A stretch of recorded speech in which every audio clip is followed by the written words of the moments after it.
Israel மற்றும் Hamas குழுவினர் இடையே எகிப்தில் அமைதி பேச்சுவார்த்தை நடைபெற்று வரும் நிலையில் பேச்சுவார்த்தையில் முன்னேற்றம் ஏற்பட்டிருப்பதாக தகவல்கள் வெளியாகியுள்ளன. என்ன நடக்கிறது விரிவாக பார்க்கலாம்.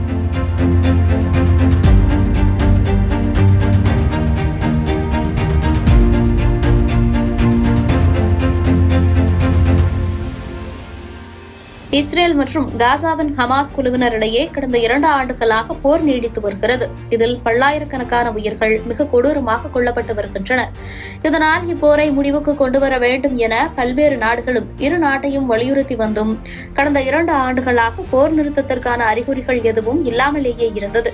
ஆனால் சமீபமாக அமெரிக்க அதிபர் டொனால்டு டிரம்ப் இஸ்ரேல் ஹமாஸ் போரை முடிவுக்கு கொண்டுவரப் போவதாக அறிவித்து அதற்கான முயற்சிகளில் ஈடுபட்டு வருவதாகவும் கூறி வந்தார். அதன்படி போருக்கு முற்றுப்புள்ளி வைக்க அமெரிக்க அதிபர் டொனால்டு டிரம்ப் 20 அம்ச அமைதி திட்டத்தை முன்மொழிந்தார். போரினால் பாதிக்கப்பட்டுள்ள காசா மீண்டும் கட்டி எழுப்பப்படும்.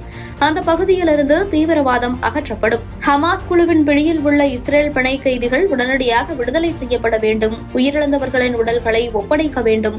போர் நிறுத்தம் அமல் செய்யப்பட்ட பிறகு காசாவில் இருந்து இஸ்ரேல் ராணுவம் படிப்படியாக வெளியேறும் என்பன உள்ளிட்ட 20 அம்ச அமைதி திட்டத்தை அவர் முன்மொழிந்தார். இதனை இஸ்ரேல் உடனடியாக ஏற்றுக்கொண்ட போதிலும் ஹமாஸ் தயக்கம் காட்டி வந்தது. இதனால் ஹமாஸ் இந்த போர் நிறுத்தத்திற்கான அமைதி திட்டத்தை ஏற்றுக்கொள்ளவில்லை என்றால் மிக மோசமான விளைவுகளை சந்திக்க நேரிடும் என எச்சரித்ததோடு அரேபிய நாடுகளை வைத்து அழுத்தமும் கொடுத்து வந்தார். இதனைத் தொடர்ந்து இந்த அமைதி திட்டத்தில் பகுதியை ஏற்றுக்கொள்வதாக அறிவித்த ஹமாஸ் இது தொடர்பாக பேச்சுவார்த்தை நடத்த வேண்டும் என கோரிக்கை வைத்திருந்தது. இது தொடர்பாக எகிப்தின் ஷர்ம் எல் ஷேக் நகரில் இஸ்ரேல் அரசு ஹமாஸ் குழுவினரிடையே கடந்த 3 நாட்களாக அமைதி பேச்சுவார்த்தை நடைபெற்று வருகிறது. இஸ்ரேல் அரசின் மூத்த அமைச்சர் ரோன் டெர்மர் தலைமையிலான குழு, ஹமாஸ் மூத்த தலைவர் காலில் அல்ஹயா தலைமையிலான குழு பேச்சுவார்த்தை நடத்தி வருகிறது.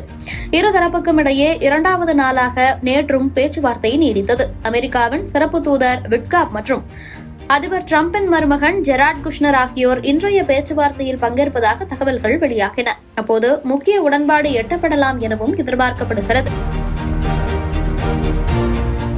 இதுகுறித்து அமெரிக்க அரசு வட்டாரங்கள் கூறுகையில் இஸ்ரேல் அரசு ஹமாஸ் குழுவினர் இடையிலான பேச்சுவார்த்தையில் முன்னேற்றம் ஏற்பட்டுள்ளது. ஹமாஸ் பிடியில் உள்ள இஸ்ரேல் பிணை கைதிகளை விடுதலை செய்து உயிரிழந்தவர்களின் உடல்களை ஒப்படைத்துவிட்டால் உடனடியாக போர் நிறுத்த ஒப்பந்தம் கையெழுத்தாகும் என்று தெரிவித்தன. ஆனால் ஹமாஸ் ஆயுதங்களை களைய வேண்டிய தேவைகள், காசாவிலிருந்து இஸ்ரேலிய துருப்புகள் திரும்பப் பெறுவதற்கான நேரம் மற்றும் அளவு மற்றும் ஹமாஸ் அதிகாரத்திலிருந்து விலகிய பிறகு காசாவை நிர்வகிக்க ஒரு சர்வதேச அமைப்பை உருவாக்குதல் ஆகியவை குறித்தான அமைதி திட்டத்தின் முக்கிய பகுதிகள் இன்னும் உறுதியாக தீர்மானிக்கப்படவில்லை எனவும் கூறப்படுகிறது.